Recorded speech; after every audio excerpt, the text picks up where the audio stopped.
আসলে যা দেখতেছি আমরা সেভাবে ঘরে বসে থাকা যায় না। আমাদের যতগুলো চিৎকার শুনি তখন আমাদের প্রত্যেকের কান্না পায়। আমি জানি না কোন বিবেকে গিয়ে পুলিশগুলো এভাবে গুলি করে আমাদের ভাই বোনদের মারছে। আমরা নিজেরা যাদের বিবেক বোধ আছে তারা কখনো এসব মেনে নিতে পারবে না। তাই আমি আজকে রাজপথে আসছি। আসলে আমাদের আজকে যে অবস্থা, এই পরিস্থিতি সব কিছুর জন্য সরকার দায়ী। সরকার যদি তার ক্ষমতা ঠিকভাবে ব্যবহার করতেন তাহলে আজকে আমাদের এই আন্দোলনে এসে দাঁড়াতে হতো না এবং আমাকে এই ব্যানার নিয়ে দাঁড়াতে হতো না যে সরকারের পদত্যাগ চাই। সরকার তার ক্ষমতার অপব্যবহার করে আজকে আমাদেরকে এই রাস্তায় দাঁড় করিয়েছে। তো এই জন্য আমি সরকার পদত্যাগ চাই। আর যত আমাদের ভাই বোনরা মারা গিয়েছে সব কিছু তার নির্দেশেই হয়েছে। তার একটা ন্যায্য দাবি করেছিল, সেই ন্যায্য দাবি যদি সে সঠিক সময় পালন করতো বা সেটা মেনে নিত তাহলে আজকে আমাদের এই ভাই বোনরা মারা যেত না, আজকে আমাদের এই রাস্তায় মিছিলে দাঁড়াতে হতো না এবং আমাকেও এই কথাটা বলতে হতো না। সরকার তার ক্ষমতা সঠিকভাবে ব্যবহার করতে পারে নাই। আমরা এরকম কোনো সরকার চাই না যে আমাদেরকে এইভাবে মারার নির্দেশ দিবে। আমরা এরকম কোনো সরকার চাই না। আমরা এখনো কোনো স্বাধীন নাগরিক না। স্বাধীনতা এসেছিল 2019 সালে, 1971 সালে। সেটা শুধু শেখ পরিবারের জন্য, আমাদের জন্য না। আমরা এখনো বাক স্বাধীনতা পাইনি। আমরা এখনো সঠিকভাবে কথা বলতে পারি না। আমরা এখনো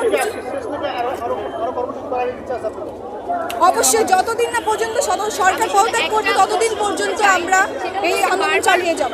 আমার দাবি একটাই, আমি সরকার পদত্যাগ চাই। আমি কোনো 9 দফা দাবিও কোনো বিচার চাই না। আমি কার কাছে বিচার দিব? আসলে সরকার যেখানে নিজেই মারা নির্দেশ দেয় তার কাছে বিচার দিতে লাভ নেই। সে কখনো সঠিক বিচার করবে না। আচ্ছা, আপনাদের মতো অনেক খেয়েছে এখনো সামনে আসেনি, তারা লুকিয়ে আছে, তারা প্রতিবাদ করছে না, তাদের উদ্দেশ্যে কি বলবো? আমি জানি না তারা কিসের ভয়ে এখনো ঘরে বসে আছে, কারণ এখন এই আন্দোলনটা হয়ে গেছে পুরো দেশবাসীর, আমাদের পুরো বাংলাদেশের মানুষের।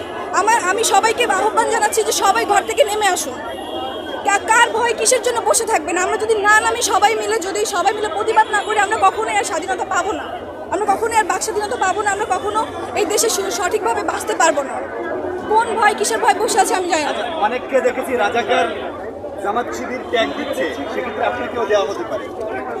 আমি আসলে আমি কোনো দল করি না, আমি কোনো কিছুর মধ্যে নাই, আমি কোনো রাজনীতিক কোনো কিছুর মধ্যেই নাই। আমি একজন সাধারণ স্টুডেন্ট এবং আমি একজন ক্ষুদ্র আর্টিস্ট।